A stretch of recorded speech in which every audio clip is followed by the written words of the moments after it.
তো তোমরা সবাই কেমন আছো? আশা করি তোমরা সবাই ভালো আছো আর আমরাও খুব ভালো আছি। তো এখন বাজে রাত্রি ওই 8টার মতো। তো দেখতেই পাচ্ছ আমি শাড়ি টাড়ি পরেছি, এখন মানে আমি রেডি হব, যাব হচ্ছে একটা নেমন্তন্ন বাড়িতে। আর নেমন্তন্নটা হচ্ছে আমার বর মানে অক্ষয়ের কলিগের বাড়িতে। আজকে কালী পুজো, মানে কালী পুজোটা আগের দিন হয়ে গেছে, আজকে সেখানে আর কি খাওয়া দাওয়া। তো আজকে আমাদের নেমন্তন্ন রয়েছে, আমরা যাব। তো আমি এখন রেডি হয়ে নিচ্ছি আর অক্ষয় রেডি হয়ে গেছে, তো এখন ফটাফট রেডি হয়ে নেবো আর ওখানটায় যাব। তো তোমরা পুরো ব্লগটা কন্টিনিউ দেখতে থাকো, আশা করি তোমাদের খুবই ভালো লাগবে। তো এখন রেডি হয়ে নিই। তো দেখতেই পাচ্ছ আমি একদম রেডি হয়ে গিয়েছি আর আমি সোয়েটারও পরে নিয়েছি কারণ ঠান্ডাটা বেশ ভালোই পড়েছে। আর নেমন্তন্ন বাড়িটা আমাদের বাড়ি থেকে বেশি একটা দূরে না, কাছেই, 2-5 মিনিট মতো লাগবে। তো আমরা একদম রেডি হয়ে গেছি, তুমি একবার এদিকে এসো। তো এই যে অক্ষয়, ও তো রেডি, অনেকক্ষণ আগে থেকে রেডি হয়ে বসে আছে।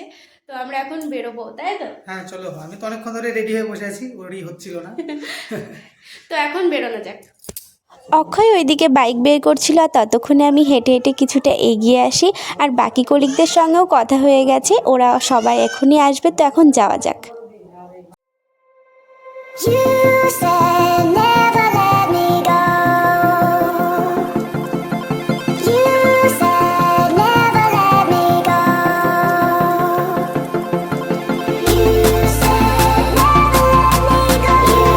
তো আমরা পৌঁছে গেছি আর এইখানটায় গতকাল রাত্রেই মায়ের পুজো হয়েছিল।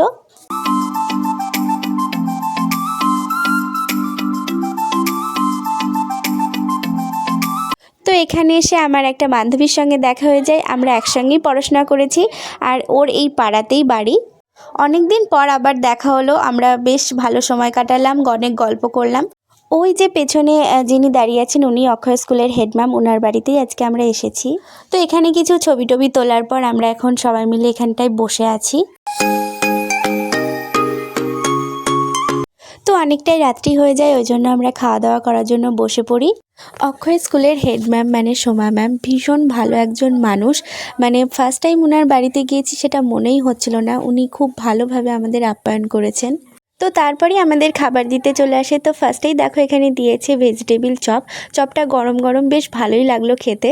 তো চপটা খেতে না খেতেই তারপরেই চলে আসে ডালপুরি আর তার সাথে ছোলার ডাল, এটাও বেশ ভালোই ছিল খেতে।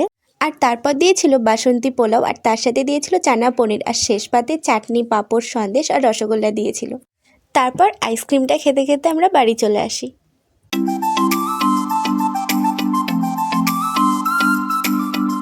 তো এই যে আমরা বাড়ি চলে এসেছি আর বাইরে তো ভীষণ ঠান্ডা, আমার তো খুব ঠান্ডা লাগছিল। তো যাই হোক, এখন বাড়ি চলে এসেছি, এখন চেঞ্জটা করে নিই।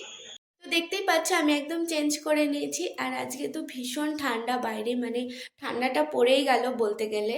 তো আজকের ব্লগটা একটু ছোট হয়ে গেল। ব্লগটা কীরকম লাগলো অবশ্যই কমেন্টে জানিও, ভালো লাগলে একটা লাইক করে দিও আর চ্যানেলটাকে অবশ্যই সাবস্ক্রাইব করে দিও। দেখা হচ্ছে পরে কোনো ব্লগে, ততক্ষণ তোমরা ভালো থেকো, টাটা।